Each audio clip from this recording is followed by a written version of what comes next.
Hello students, in previous video we have learned about the pronouns. That pronouns are the word which is used in the place of noun. म्हणजेच नाउनच्या जागेवर आपण जो word use करतो त्याला pronoun असे म्हणतात. It means they are replacing noun. ते नाउनला रिप्लेस करण्याचं काम करतात. Now in this session we will learn about the types of pronoun. तर आता या सेशन मध्ये आपण प्रोनाउन्सच्या टाइप बद्दल शिकणार आहोत. Now let's start with our first type of pronoun, that is personal pronoun.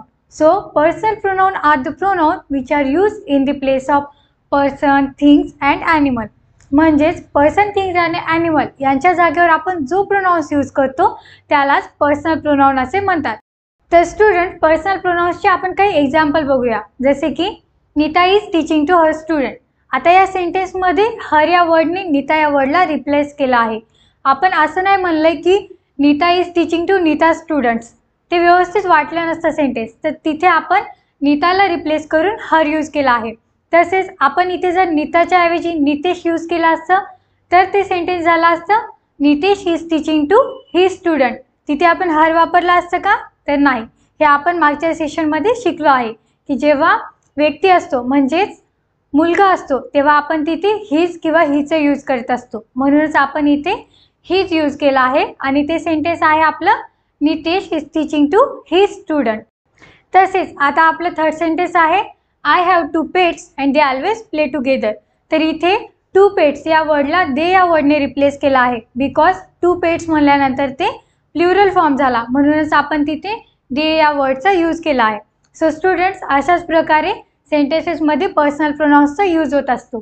तसेच पर्सनल प्रोनाउन्सच्याही वेगवेगळ्या टाईप्स पडतात. त्या टाईप्सबद्दल आता आपण शिकूया. So through the point of view, personal pronouns are categorized in person, that are first person, second person आणि third person. तर आता हे फर्स्ट पर्सन, सेकंड पर्सन आणि थर्ड पर्सन काय आहेत ते आपण बघूया. So first person are the person who are talking in sentence और who is the speaker in sentence. म्हणजेच की सेंटेन्सेसमध्ये जो कोणी बोलत असतो, स्पीकर असतो, तो असतो फर्स्ट पर्सन.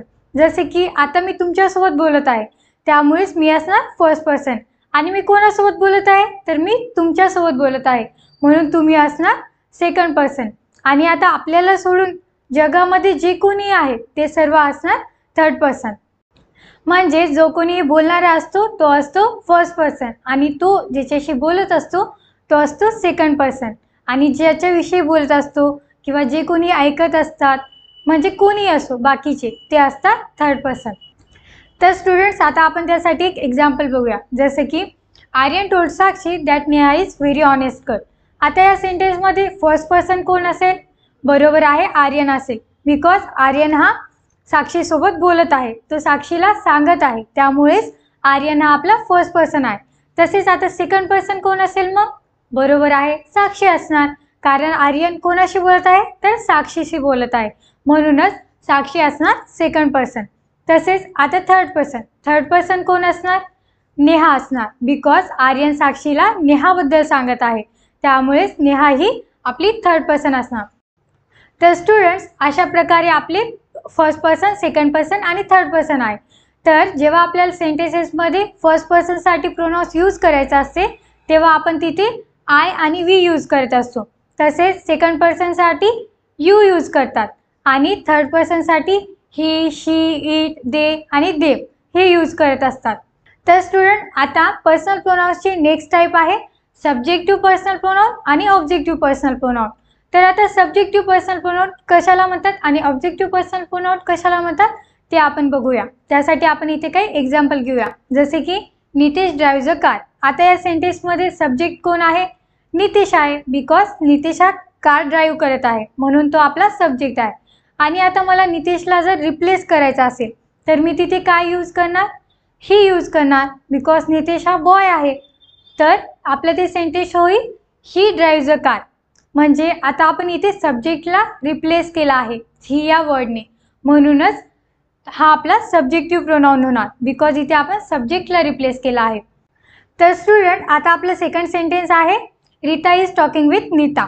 आता या सेंटेन्सचा अर्थ काय आहे की रीता ही नीतासोबत बोलत आहे. सो या सेंटेन्समध्ये आपला सब्जेक्ट कोण आहे? बरोबर आहे, रीता आहे. बिकॉज ती बोलत आहे आणि ती कोणाशी बोलत आहे? तर नीतासोबत बोलत आहे, म्हणूनच नीता आपला ऑब्जेक्ट आहे. आणि आता मला इथे ऑब्जेक्टला रिप्लेस करायचं आहे. मग मी इथे काय यूज करणार? हर यूज करणार, बिकॉज रीता ही ऑब्जेक्टच्या जागेवर आहे. म्हणजेच आपण इथे आता ऑब्जेक्टला रिप्लेस करणार आहोत हर या वर्डने. तर ते सेंटेन्स होईल Rita is talking with her. तर इथे आता आपण ऑब्जेक्टला रिप्लेस केला आहे, म्हणूनच या सेंटेन्सला आपण म्हणणार ऑब्जेक्टिव्ह पर्सनल प्रोनाउन. तर स्टुडंट्स, अशाच प्रकारे आपले सब्जेक्टिव्ह पर्सनल प्रोनाउन असते आणि ऑब्जेक्टिव्ह पर्सनल प्रोनाउन्स असते. म्हणजेच जेव्हा आपण सेंटेन्समध्ये सब्जेक्टला रिप्लेस करतो तेव्हा त्याला सब्जेक्टिव्ह पर्सनल प्रोनाउन्स म्हणतात, आणि जेव्हा आपण ऑब्जेक्टला रिप्लेस करतो तेव्हा त्याला ऑब्जेक्टिव्ह पर्सनल प्रोनाउन्स म्हणतात.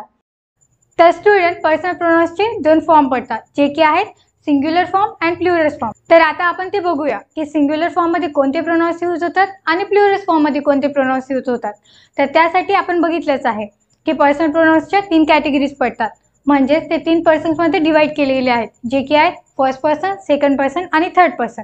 तर आपण बघितलं आहे की जेव्हा आपण फर्स्ट पर्सनसाठी पर्सनल प्रोनाउन यूज करतो तर त्यामध्ये आय आणि वी या 2 पर्सनल प्रोनाउन्सचा यूज होत असतो. तर जेव्हा आपल्याला सिंग्युलरसाठी पर्सनल प्रोनाउन यूज करायचं असते फर्स्ट पर्सनमध्ये, तेव्हा आपण तिथे आयचा यूज करत असतो, आणि प्लुरल्स फॉर्मसाठी आपण तिथे वीचा यूज करत असतो.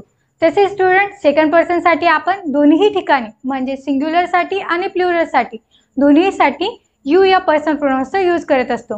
तसेच जेव्हा आपल्याला सेंटेन्सेसमध्ये थर्ड पर्सनसाठी पर्सनल प्रोनाउन्सचा यूज करायचा असतो तेव्हा सिंग्युलर फॉर्ममध्ये ही, शी, इट या 3 पर्सनल प्रोनाउन्सचा यूज होतो, आणि प्लुरल्स फॉर्ममध्ये दे आणि देम या पर्सनल प्रोनाउन्सचा यूज होत असतो. तर स्टुडंट, आता तुमच्या लक्षात आले असेल की सिंग्युलर फॉर्ममध्ये कोणते प्रोनाउन्स यूज करायचे आणि प्लुरल्स फॉर्ममध्ये कोणते पर्सनल प्रोनाउन यूज करायचे. तर अशा प्रकारे आता आपण आपला पर्सनल प्रोनाउन्सचा पोर्शन कंप्लीट केला आहे.